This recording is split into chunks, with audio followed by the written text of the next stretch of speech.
esse texto é conhecido como a transfiguração. E a gente vai entender como é que esse texto encaixa dentro desse contexto. Aparentemente, ele parece fora do contexto. Vamos tentar entender a mente de Marcos quando escreveu esse texto. Por que ele inseriu essa história? Por que essa história está aqui? Nós sabemos que nem tudo que Jesus fez, nem tudo que ele falou foi registrado. João disse que não era possível ter condições de fazer esse registro, porque foi muito ensino, muitas coisas realizadas. Foram muitas coisas.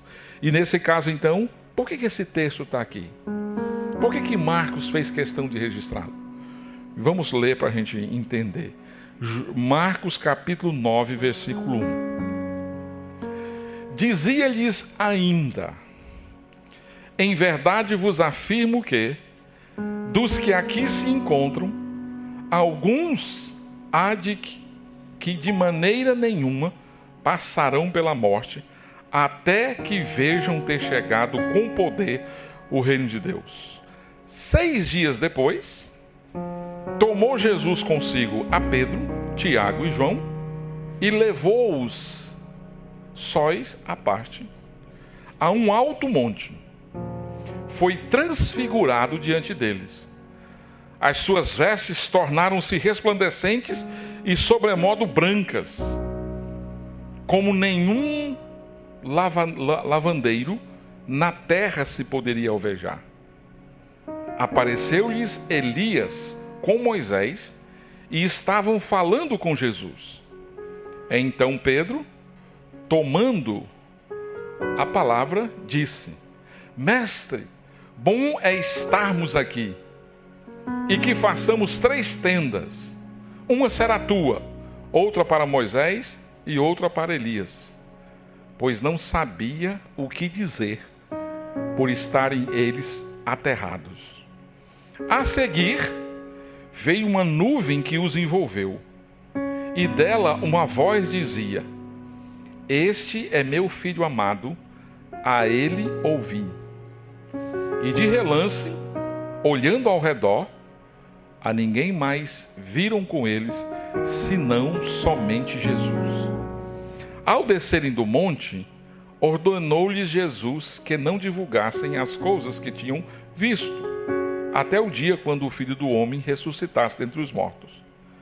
Eles guardaram a recomendação, perguntando uns aos outros que seria o ressuscitar dentre os mortos.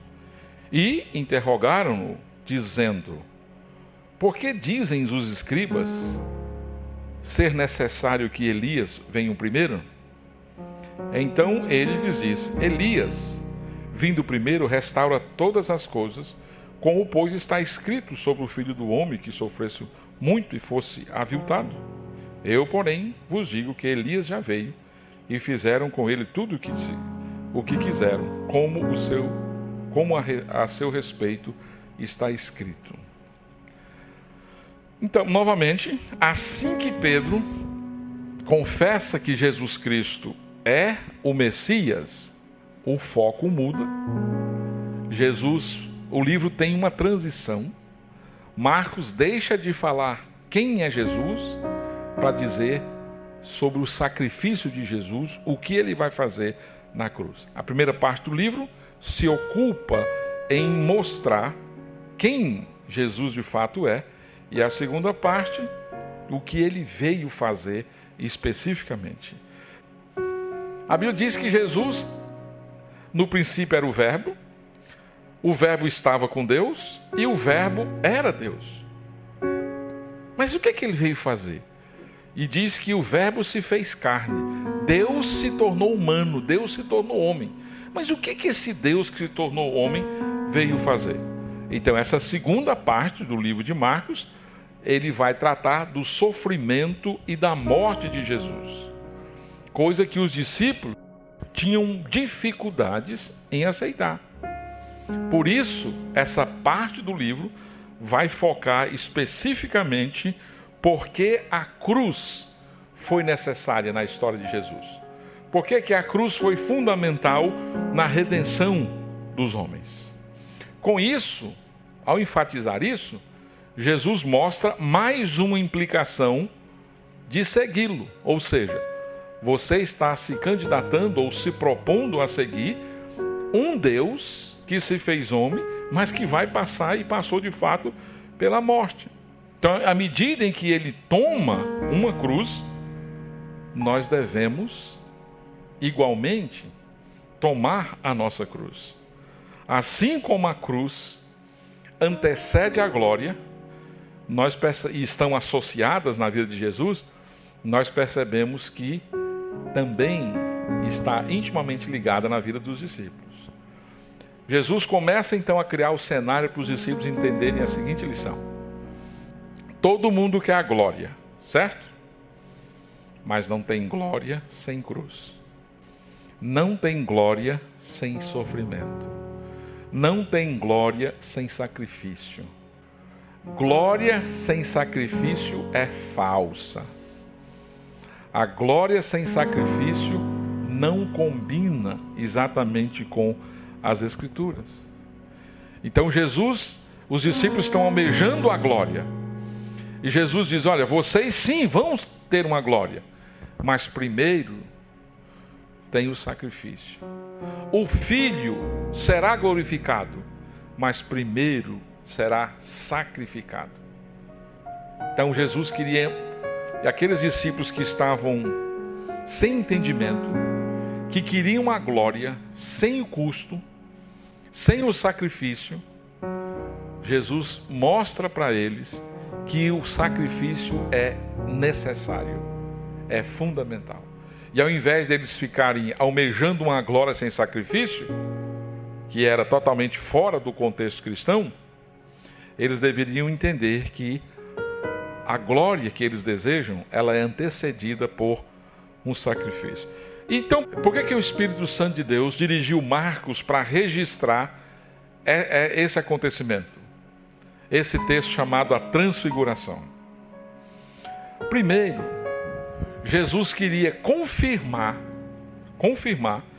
que a confissão que Marcos registra aqui no capítulo 8, no versículo 29, que Pedro diz, porque Jesus pergunta: olha, o que eles estão dizendo que eu sou? Alguns estão dizendo que o Senhor é Elias, um dos profetas. Aí Jesus diz: e vocês? O que vocês dizem que eu sou? No versículo 29, Pedro diz: então lhes perguntou: mas vós, quem dizeis que eu sou? Respondendo, Pedro lhe diz: tu és o Cristo. Então, esse registro da transfiguração de Jesus foi registrado exatamente para mostrar, para responder ou confirmar a afirmação de Pedro que Jesus era o Cristo. Então Jesus vai ser glorificado, vai dar uma amostra grátis, vamos assim dizer, da glória dele, de um pouco da glória dele para esses 3 discípulos especificamente. Mas também Jesus queria encorajar os discípulos diante da mensagem da cruz, porque a mensagem da cruz foi muito desanimadora. Você dizer assim: olha, eu vou morrer, todo mundo sabe, não é novidade, isso nem assusta a gente. Mas se você diz o tipo de morte que você vai ter, isso pode chamar a atenção.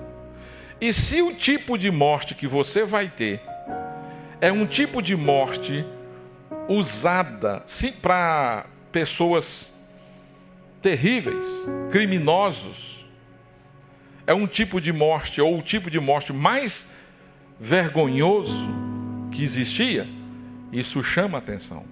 Jesus não está dizendo: olha, eu vou morrer crucificado. Era coisa de ladrão, de assassinos, era pessoas marginalizadas.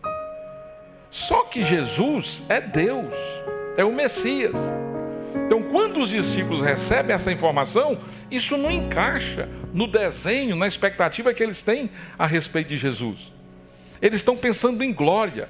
E Jesus está dizendo: olha, eu vou passar pela cruz.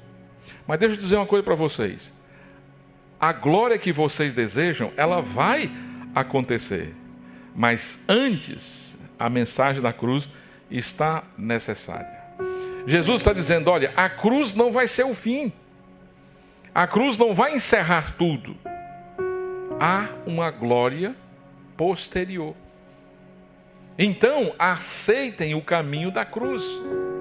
Sintam-se animados no sentido de que a glória será antecedida pela cruz. Não é?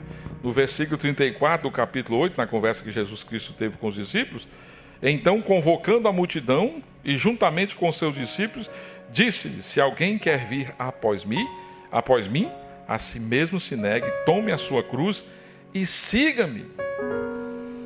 Então Jesus está dizendo, olha, vale a pena renunciar a si mesmo, vale a pena crucificar o próprio eu, por minha causa, porque vocês participarão da glória futura. A cruz é difícil, mas ela antecede a glória. Não é? Então ele queria que os discípulos fossem encorajados, animados diante da realidade da morte. Ele dizendo, olha, eu vou, mas eu ressuscitarei em glória. Eles não estão entendendo ainda, mas Jesus está dizendo, olha, eu vou ressuscitar. No versículo 31, então começou ele a ensinar-lhes que era necessário que o Filho do Homem sofresse muitas coisas, fosse rejeitado pelos anciãos, pelos principais sacerdotes e pelos escribas, fosse morto e que depois de 3 dias ressuscitasse. A glória como ferramenta de encorajamento. Paulo usa esse mesmo ensino para dizer que a glória futura não dá para ser comparada com os sofrimentos do tempo presente. Sabe por quê? Porque a glória é gigante. Escrevendo aos Coríntios, ele fala de uma glória pesada, o peso da glória. E ele chama o sofrimento dessa vida como leve e momentâneo. Então, quando ele compara os sofrimentos dessa vida, ele diz, olha, não dá para comparar com a glória futura.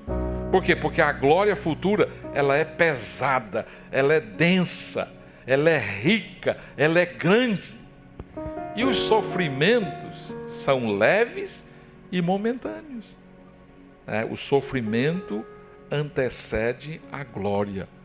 Discípulos, não fiquem desanimados.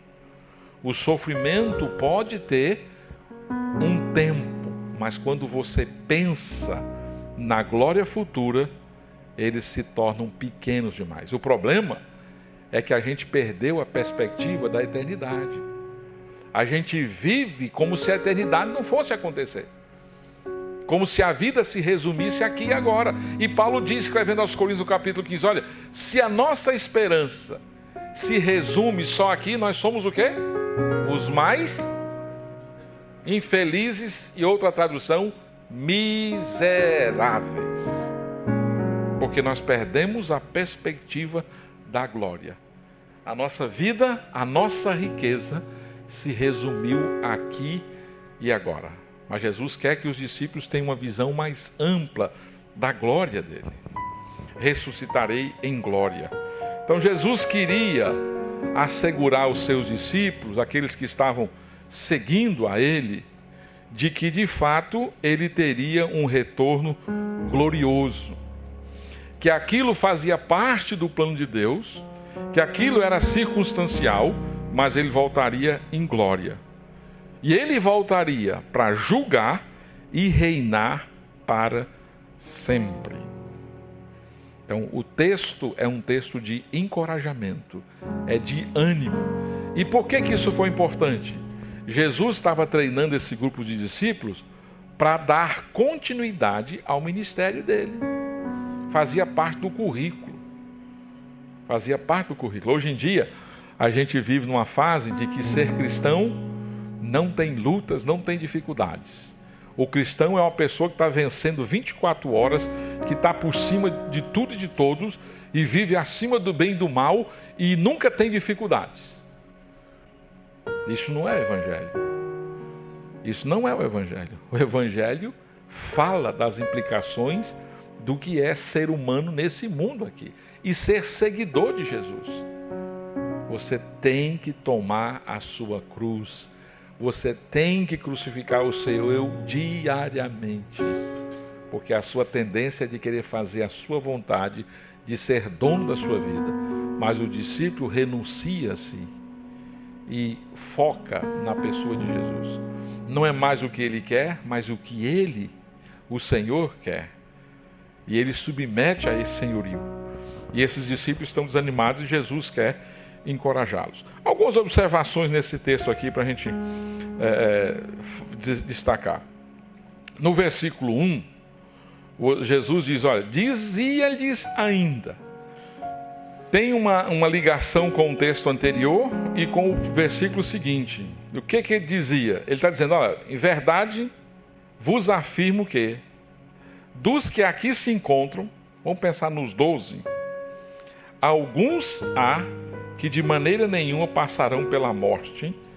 Jesus não está dizendo que eles não vão morrer. Mas antes que eles morram, vai acontecer uma coisa aqui. Que vejam ter chegado com poder o reino de Deus. Esse versículo está ligado ao segundo. Aí Marcos diz, olha, quando Jesus diz isso, 6 dias depois, olha o que aconteceu. Jesus tomou consigo Pedro, Tiago e João. Lembre-se que Jesus tinha o ciclo, a multidão. Jesus tinha um grupo de discípulos que passava de 12. E dentre esses 12, ele tinha os 12 que ele designou como apóstolo. E dentro desses 12, ele tinha 3 que ele tinha um relacionamento mais estreito. E desses 3, tinha um que era João, que foi chamado discípulo amado. Então Jesus toma esses 3, Pedro, Tiago e João, e leva-os à parte, num alto monte, e na frente deles, Jesus é transfigurado. Imagine o susto, o impacto que isso aconteceu na vida deles. Eles já tinham visto Jesus fazer coisas extraordinárias. Jesus andar sobre o mar. Eles pegaram 2 peixinhos e 5 pães e distribuíram para a multidão. Eles viram um cego sendo curado, uma menina morta sendo ressuscitada. Eles já tinham visto muita coisa, mas eles não tinham visto face a face algo tão grandioso de perto. Jesus se transfigurou na frente deles. Agora, o que Jesus quis dizer aqui? Alguns estão dizendo, Jesus estava pensando que o fim do mundo estava chegando. Né? E como o fim do mundo não chegou, Jesus estava enganado. Não. Os liberais que não creem nas Escrituras, como palavra de Deus, tendem a pensar assim. Né? Alguns dizem, não, porque Jesus estava se referindo a Atos 2, quando o Espírito Santo viesse. Nenhum texto faz conexão com Atos 2 aqui. Mas Jesus estava se referindo à transfiguração dele. Ele estava anunciando para esses discípulos que eles veriam uma demonstração da glória de Deus, do reino de Deus. Por isso que o versículo 1 está ligado com o versículo 2. Cerca de uma semana depois, Jesus anunciou, dizendo, olha, vocês não vão, alguns aqui não vão passar pela morte até que vejam a glória do reino. 6 dias depois, aí Marcos relata o fato que aconteceu aquela demonstração, essa demonstração da glória de Deus. Se você gosta de ler os relatos dos evangelhos comparando, Lucas traz uma informação diferente. Lucas diz que foi 8 dias depois. E quando você vai tratar de dias, depende do ponto de vista. Se eu contei o primeiro dia e se eu contei o dia que aconteceu. Talvez Marcos contou 6 dias, não contou o dia que Jesus falou e nem contou o dia que aconteceu. e talvez Lucas contou o dia que Jesus falou e o dia que aconteceu. Então, por isso, um tem 6 e o outro tem 8. Mas isso depende do ponto de vista de quem está fazendo aí o acontecimento aí.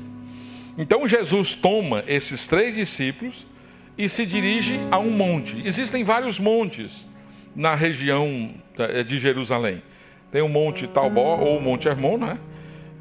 Lembre-se que Jesus está próximo da crucificação e ele busca, nesse momento, um tempo de comunhão mais próxima e íntima com o Pai, por meio da oração. Ele vai fazer isso em outros momentos. No jardim do Getsêmani, antes de ser preso, ele vai ter um outro momento de intimidade com o Pai, que os discípulos não vão conseguir acompanhá-lo. Não é? Então, esse ato de Jesus tem como propósito imediato treinar esses discípulos, porque ele disse, olha, vocês vão ficar calados e depois da ressurreição, vocês confirmam, passam adiante essa notícia. Mas por enquanto vocês aguardam. Isso então era, ou foi, um treinamento.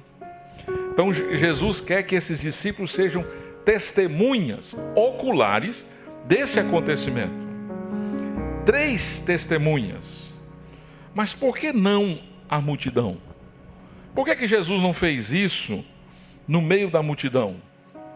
Pedro, na sua carta, no capítulo 2, no capítulo 1, na segunda carta, ele escreve sobre esse texto. Ele diz, 2 Pedro 1, 16 e 18. Porque não vos demos a conhecer o poder e a vinda de nosso Senhor Jesus Cristo, seguindo fábulas engenhosamente inventadas, mas nós mesmos fomos testemunhas oculares da sua majestade. Pedro falando da vinda de Jesus, nós fomos testemunhas oculares. Verso 17, pois ele recebeu da parte de Deus Pai honra e glória, quando pela glória excelsa lhe foi enviada a seguinte voz, este é meu filho amado em quem me comprazo. Ora, esta voz vinda do céu, nós a ouvimos quando estávamos com ele no Monte Santo. Olha aí, Pedro, escrevendo a epístola dele, ele conta esse fato, ele registra esse fato de estar na presença do Senhor, porque Deus escolheu eles para serem testemunhas desse fato. Então, o evangelho de Marcos, como alguns gostam de dizer, é o evangelho de Pedro. Então, há vários discípulos, mas apenas alguns são chamados para uma missão em particular, para ter essa experiência ocular aqui da glória do Senhor. Não é? Então, no alto do monte, Jesus está com 3 discípulos. E Marcos diz para a gente, olha, Jesus se transfigurou. O que é isso? O que foi que aconteceu? O corpo de Jesus foi transfigurado com aquela glória futura, mas também com a glória que ele tinha diante do Pai. É um protótipo do nosso futuro corpo. Esse corpo glorioso, glorificado, que os discípulos puderam contemplar, é uma demonstração daquilo que nós seremos no futuro. E você percebe que essa transfiguração ela foi momentânea e instantânea ali. Então o efeito é que a roupa de Jesus ela foi afetada, houve um brilho extraordinário e os discípulos viram isso. Os 3, o Messias, naquele momento, foi confirmado como o enviado de Deus, o ungido de Deus. Mas uma coisa nova, não só Jesus, surgiu Elias e Moisés. Não é consulta aos mortos. Né? Embora Pedro, João e Tiago não conhecessem Elias nem Moisés, mas por alguma razão eles identificaram esses homens. Né? Elias foi profeta de Deus, que foi usado para combater a religião de Baal, lembra disso? ele enfrenta 400 profetas de Baal no templo do rei Acabe e da rainha Jezabel. E ele mata 400 profetas, então ele foi um profeta de Deus. Ele foi arrebatado aos céus sem passar pela morte. Depois que ele escolheu Eliseu como o seu sucessor, né? Então Elias foi o precursor do Messias, como anunciado em Malaquias capítulo 4 e 10. Mas esse Elias, precursor, era João Batista. Não que era uma encarnação de Elias, porque Elias não tinha morrido, mas João Batista veio no espírito profético de Elias, anunciando o reino de Deus. E Moisés foi o grande profeta de Deus que recebeu a lei. Então, essa aparição desses homens junto com Jesus, Elias e Moisés, confirmam o anúncio de que Jesus é o Messias enviado. A lei e os profetas. A lei e os profetas anunciaram Jesus. Duas figuras simbólicas que representam a lei, Moisés, e os profetas, Elias. Eles estão dizendo que Jesus é o Messias. Os discípulos ficaram impressionados, impactados, e eles entenderam o que Jesus estava dizendo. E eles não tiveram dúvidas de quem de fato era Jesus. E aí tem uma voz do céu, eles ouviram na nuvem: este é meu filho amado, em quem me compraz. Ouça, dê atenção a ele. Já tinha acontecido algo semelhante no batismo de Jesus, lembra da história? Agora na transfiguração, viram Jesus se transformando, um brilho estonteante, Moisés e Elias. E aí, meu amigo, a voz dos céus, faltou assunto. E aí Pedro vem com uma conversa aparentemente nada a ver. No versículo 5 e 6. Então Pedro, tomando a palavra, disse: mestre, é muito bom estarmos aqui, claro, e que façamos 3 tendas. Uma será tua, a melhor, a outra para Moisés e a outra para Elias. Aí Marcos sai em defesa de Pedro. Eu acho interessante isso, porque é o discípulo, o mestre e o discípulo. Ele diz: olha, Pedro, o meu mestre, falou isso. Mas no versículo 6, deixa eu dar uma explicação. Ele falou isso porque ele não sabia o que dizer, por estarem eles aterrados. Eles ficaram impactados. 2 ficaram mudos, mas Pedro não resistiu. Senhor, tive uma ideia, muito bom estar aqui. Vamos fazer uma tenda aqui, uma para o Senhor, outra para Moisés, outra para Elias, e estamos conversados. Aí Marcos diz: perdoa Pedro, porque ele não sabia o que dizer, ele não sabia o que falar. Talvez uma lição boa, quando a gente não sabe o que vai falar, o que a gente faz? Oi? Ricardo, sabe uma hora que a gente não sabe muito o que dizer? Quando alguém morreu, você vai visitar alguém que está sofrendo com a morte de um parente querido. Melhor coisa às vezes, fica calado, meu. Dá um abraço na pessoa aí. Não invente querer dar discurso e não funciona, né? Talvez é hora de ficar calado. Mas Pedro não sabia o que dizer. Aí eu acho interessante essa defesa de Marcos, né? E vai dizer: olha, e de fato eles não tinham entendido aqui. Ele queria fazer 3 tendas. Talvez pensando ainda que Jesus fosse igual a eles. A tenda é a mesma palavra para tabernáculo. Pedro quer se proteger da presença de Deus. 7:8, o pai entra em cena. A seguir veio uma nuvem que os envolveu e dela uma voz dizia: esse é meu filho amado, a ele ouvi. E de relance, olhando ao redor, a ninguém mais viram com ele, senão somente Jesus, né? Então o pai entra em cena, uma nuvem, símbolo no Antigo Testamento do brilho da glória de Deus, que aparece com frequência, chamada de Shekinah de Deus. Então essa glória foi vista quando Salomão dedicou o templo, capítulo 6 de Crônicas, e a glória do Senhor toma conta do lugar, mostrando ali que Deus não habita em tenda feita por mãos humanas. Então o pai coloca o filho acima da lei e dos profetas. Moisés, Elias, a lei e os profetas. Mas este é o meu filho amado. Ele é o meu filho amado. Não é igual a eles, mas ele foi anunciado por eles. Ele está acima deles, mas eles anunciaram. E Jesus é a revelação final e perfeita do Pai. É a Ele que vocês devem ouvir.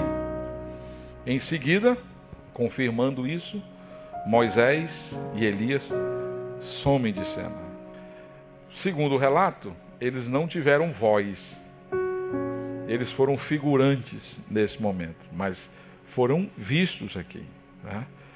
Então, em seguida, nós temos o relato da conversa de Jesus com os discípulos diante desse minuto, dessa demonstração de glória. E a advertência que Jesus Cristo faz é que eles mantivessem em segredo esse evento. Primeiro, porque eles não tinham compreendido tudo ainda. Segundo, porque Jesus não queria publicidade a respeito dele. Mas estavam confusos com duas perguntas, duas coisas intrigavam.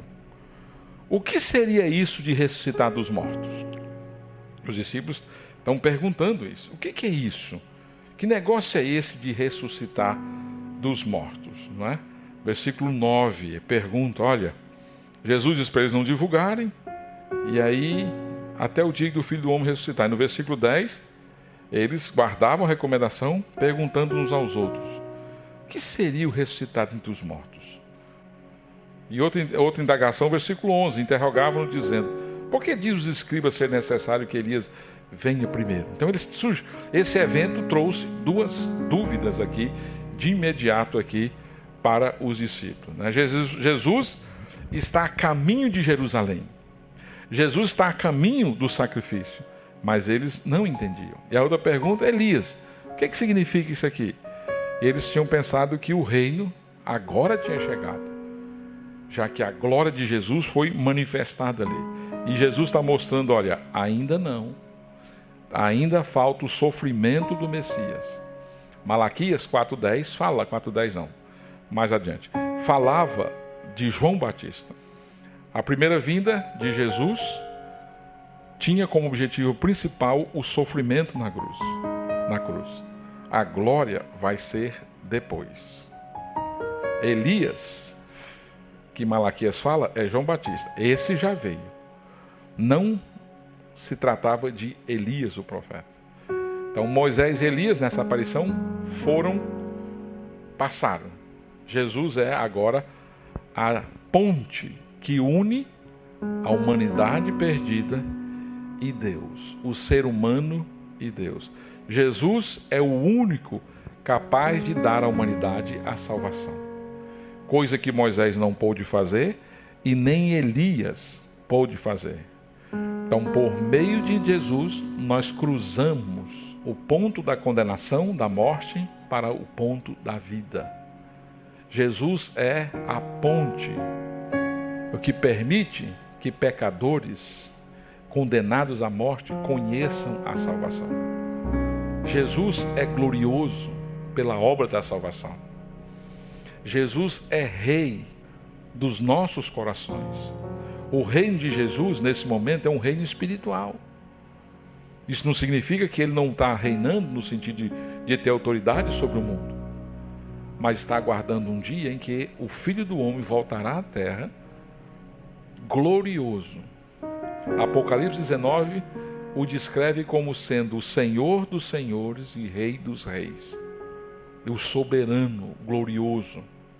João, o evangelista, no primeiro capítulo, ele viu Jesus glorioso, e a descrição que ele dá é que Jesus tinha olhos brilhantes como fogo, os pés eram reluzentes, e ele dá uma descrição de Jesus glorioso, muito parecido com isso aqui que aconteceu com os discípulos aqui. Mas Jesus quer dizer o seguinte, olha, a glória é antecedida pela cruz. Não temam ao sofrimento. Assim como o Filho do Homem é necessário passar pela cruz, mas que vai ser glorificado, vocês também passarão pelo sofrimento, mas a glória está garantida. Não se desanimem, não se entristeçam, não pense que a cruz é o fim, não se inquietem, se perturbem por isso. Então Jesus está registrando isso aqui para assegurar aos seus discípulos que ele é o único para fazer a obra que ele vai fazer, ou seja, morrer, sofrer pelo nosso pecado, mas ele também está assegurando aos discípulos que a glória, assim como eles viram ali, aquele momento de glorificação do Filho, eles também serão glorificados no Filho. Jesus morreu, foi ressuscitado, está vivo hoje à direita do Pai e ele intercede por nós. Jesus está vivo. Aliás, para alguém ser salvo, Paulo diz que ele tem que crer que Jesus foi ressuscitado entre os mortos e está vivo. Se alguém não crê que Jesus está vivo, pode ser salvo. Se a pessoa precisa crer. Romanos 10, 9 e 10. É preciso crer que Jesus foi ressuscitado. Os discípulos com isso, pelo menos aqueles 3, entenderam que valia a pena se aproximar desse Salvador tão misericordioso, porque aqueles que creem em Jesus vão participar da glória eterna. Aqueles 3, de repente, se tornaram uma espécie de representantes de todos os discípulos de Jesus. Assim como eles viram a glória de Jesus, ainda que por um momento, nós também vamos desfrutar da glória eterna junto com Jesus. O mundo, temos muitas aflições, temos muitas lutas, mas essa passagem da transfiguração de Jesus, ela mostra, ela tenta nos encorajar a contemplar com os olhos da fé a esperança que há em Jesus e a enfrentar as lutas do nosso dia a dia como os discípulos de Jesus. Jesus passou pela cruz, foi glorificado. Você vai sofrer, mas você tem uma glória prometida. A glória é uma questão de tempo. Está difícil a vida? Está sofrida? Está desanimada? Pesada? Não vê a hora de ser chamado? Espera. A glória é sua, por causa de Jesus. A glória é uma promessa dele. Se você crê no Senhor Jesus, a glória está garantida. Não por causa de você, por causa do que você faz ou deixa de fazer, mas por causa de Jesus. E ele quer que você creia que Jesus Cristo é o Filho de Deus, enviado dos céus para salvar os nossos pecados. Ele quer que você receba o testemunho como verdadeiro da Bíblia, de quem é Jesus e do que ele fez. Ele quer que você creia que ele é o Deus vivo, que se fez homem, e receba-o como Senhor e Salvador da sua vida. Você crê e está disposto a seguir o Filho de Deus? Ou você está buscando a glória aqui nessa vida? Essa vida, ligeira passa. E aí? Por que você não entrega a sua vida a Jesus? Por que você não diz, Senhor Jesus, eu quero seguir o Senhor. Eu sei das lutas, das implicações, mas eu quero herdar essa glória que o Senhor está prometendo para aqueles que creem no seu nome. E a Bíblia fala que essa fé em Jesus, ela é transformadora. Ela vai mudar a sua vida. Ela vai mudar o seu pensamento, vai mudar os seus prazeres, os seus desejos, vai transformar você. Você vai se identificar com Jesus. Você vai se tornar disposto a sofrer por Jesus. Mas você não abre mão da glória que vai ser revelada. Por 2 vezes, Paulo insiste nisso. Ele diz: porque para mim tenho por certo que os sofrimentos do tempo presente não são para se comparar com a glória por vir a ser revelada em nós. Estou certo, estou convicto, estou seguro que o sofrimento do tempo presente não dá para comparar com a glória que vai ser revelada. É nada. Paulo diz: leve e momentâneo. É chato esse Paulo às vezes, né? Ele não está na pele da gente, né? E acha que a gente está sofrendo que só. E Paulo diz: ei, leve e momentâneo. Mas por quê, Paulo? Não, porque quando você compara com o peso da glória, a grandeza da glória, a balança, não dá para comparar, não dá para pesar. A glória de Deus é pesada, é densa, é segura, envolve, abriga, acolhe, salva.